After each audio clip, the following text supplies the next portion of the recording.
ఎలాగని convince చేయరా please. ఇదే last time. నేను నీలిమని కన్విన్స్ చేస్తాను. ఇంకొకసారి నువ్వు ఇలా చేసావన్న సంగతి తెలిస్తే నువ్వు నా ఫ్రెండ్ అనే విషయం కూడా మర్చిపోతాను. సరే సరే, నాకు ఎమర్జెన్సీ కేసు ఉంది, నేను తర్వాత కాల్ చేస్తాను. Okay bye. నీలిమా,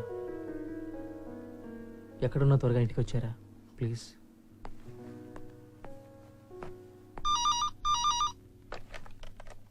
హాయ్ బంగారం, ఏం చేస్తున్నావు? టాబ్లెట్స్ వేసుకున్నావా? జ్యూస్ తాగావా? వెయిట్ చెక్ చేసుకున్నావా? అబ్బా మిస్టర్ డాక్టర్ ప్లీజ్, అవన్నీ ఓకే. నువ్వు ఎప్పుడు వస్తున్నావు? షార్ప్ 6కి వచ్చేస్తాను రా. ఇంకా గంట. ప్లీజ్ రా, try to understand. Emergency case, నేనే అటెండ్ చేయాలి. ప్లీజ్. సరే okay, waiting for you. Love you రా. ఐ టు రా. Take care. Bye bye. క్షణం కూడా చూపు తిప్పుకోలేకపోతున్నాను.